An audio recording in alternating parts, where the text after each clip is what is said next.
Hey y'all, this is video number 7. This video is about making differences. It builds further on the earlier videos to show how learning enhances our abilities in such areas as facilitation, leadership, and solving complex problems. There are many, many areas where we need to make differences. We can't address them all in this video, but learning is the solution that makes us more effective in addressing all of these areas. In this video, we'll talk about the levels or the issues that we need to solve, such as the levels of issues, our aspirations and concerns, organizational and business issues, and societal and economic issues. We'll discuss how learning is the solution, frameworks for change, and the age of humanity. Hopefully, at this point in our journey together, you're starting to see that learning makes us more effective in addressing all of our aspirations and concerns. In this video, we'll see how learning also applies to our issues on all levels. It really is urgent that we get our learning journey started. Humanity needs differences, lots of them. We face an overwhelming array of problems, including challenges in personal health and development, values and responsibility, relating to each other, and complexity and change. These are really complex issues. Our simplistic solutions only make things worse. Adding to the complexity is that for real sustainable change, we need a sophisticated solution that covers change at all levels: personal, interpersonal, group organizational, humanities societal, life, and the process meta level.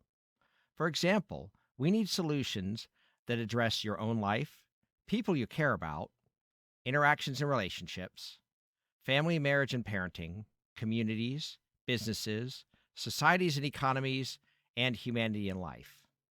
Think about all the issues we face in areas such as governance and politics, education, healthcare, psychology and mental health, social service, science and research, and religion and communal spirituality.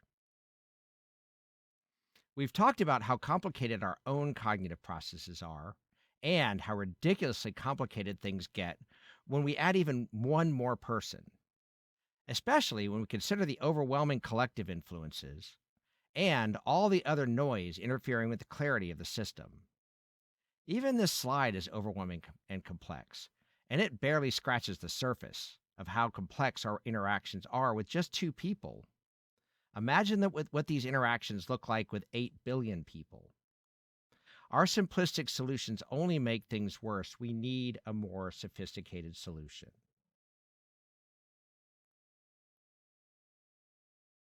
Let's get real for a moment. We started this video by talking about our aspirations and concerns. We've talked about how learning makes our own life better and how it makes our interactions with others more effective. We've talked about the notion that we're fundamentally good, that we all matter, and that we have the potential to be amazing, that our lives are supposed to be phenomenal, and we're supposed to be natural, and we're supposed to naturally love life. But we're a long way from that. We're all suffering because we're falling short. How much longer will we settle for things being the way they are? Consider all of the issues that our organizations and business face. Learning can help us build healthier, more sustainable organizations with better performance and business results and a healthier environment for growth of its employees and stakeholders. Learning would also help us build healthier and more effective leaders and facilitators, both in organizations and for society. And when you apply learning within organizations, organizations give us a great platform for change.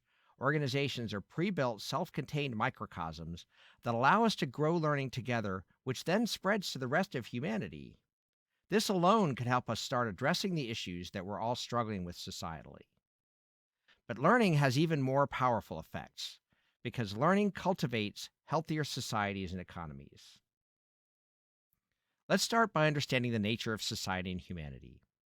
Earlier, we discussed that a defining characteristic of the nature of being human is unlimited needs and wants. Economists refer to this as utility, but we can also call it value. Economics studies how we optimize our utility or value under the assumption that our resources are limited or scarce. But maybe our resources are actually far less limited than we assume, And maybe this scarcity is caused more because we're not very good at working together to produce value. To demonstrate, let's look at another characteristic of being human, interdependence. In its most basic form, interdependence looks like this: two people exchanging value. We both have potentially infinite needs and wants, and we both have potentially infinite capabilities, talents, skills, knowledge, assets. We're also both operating in an environment full of constantly increasing obstacles and challenges and limited resources. We give each other the products of our resources, talents, skills, knowledge, and assets, and we receive our needs and wants met. Sound familiar? If we scale this system up, we call it an economy. Economic systems come in all sizes. The problem is, we're not good at any of this, and relationships with other humans are ridiculously complex. So we typically fall way short of getting our needs met, which isn't healthy for us. And if we're not getting our needs met sufficiently, our willingness and capacity to give diminishes. In fact, in our desperation to get our needs met, we might find ourselves gaming the system, manipulating each other, taking things, hurting each other, pointing fingers, or trying to fix others. We've been doing this for many generations. So at this point, we've built up many thought processes and mindsets, social dynamics, cultures, and narratives, and whole institutions around these exchanges. And most of them are not healthy. Consider, for example, the philosophy of selflessness. We're literally telling ourselves not to get our needs met, which, as we've just shown, diminishes value for everyone. It's also telling you that your needs don't matter, or matter less than others, which, as we've discussed, sets up an unhealthy dynamic. The way it should work is, as we learn, we unlock our limitless potential for learning, growth, and change, and build our human capabilities for empathy, creativity, and innovation. So, when we receive value, we're able to enhance the value we give, and the others enhance the value they give back to us, meaning we receive even more value. And we get the same virtuous cycle we've talked about in other videos. Imagine how much more value we could produce if, as we've discussed in other videos, we were all helping each other to learn and grow. The value would be potentially limitless. Maybe our resources wouldn't seem so scarce after all. Learning creates the frameworks for change that will be necessary to address our issues in a healthy and sustainable way that benefits all of us. Imagine that we can create the optimal conditions for learning and get everyone to join us on our journey to become better and better learners. Learning would enable us to establish the cognitive and philosophical framework and the collaborative framework necessary to work together, developing more accurate understandings of the world and more effective solutions. Additionally, learning would provide us the emotional, psychological, and spiritual framework that we would need to work through the difficult feelings behind many of our issues. And on the meta level, we would establish and continually improve our systematic and strategic framework so that we create healthy and sustainable differences and scale those differences. Consider for a moment those ideas or issues that have deep meaning for us or that we feel certain we're right about. For the sake of discussion, let's call these precious ideas. There are a lot of these precious ideas, and they become the center of most of our divisiveness within our own groups and across the globe. Consider what happens if we were to challenge or even appear to be challenging one of these precious ideas. Chances are we'd be incapable of having a rational conversation about them. These ideas are precious to us because they have deep-rooted feelings around them, and may even be linked to our collective cultural identity. We hold them as precious for reasons that are probably deeper than we can consciously identify. We also likely have mindsets and narratives reminding us of other times when questioning these precious ideas was painful. Questioning the preciousness of these ideas feels like telling us that our reasons don't matter.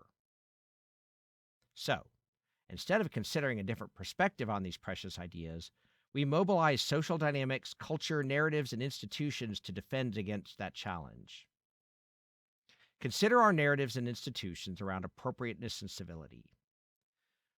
We have a tendency to use these words to stop people from expressing themselves, especially if they're saying things we don't agree with, or from questioning our precious ideas. Generally, when we say these words, we're telling people that their feelings don't matter. Learning is the only solution with the sophistication to help us work through the complexities in this situation. We have a lot of really big questions we need to be answering.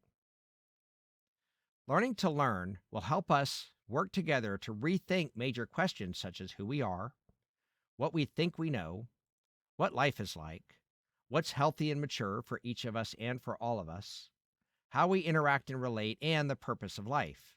Rather than being stuck in the problems that seem unsolvable, we would transcend those problems, bringing in an age of humanity that allows us to be the best versions of who we are and get the most out of life individually and collectively.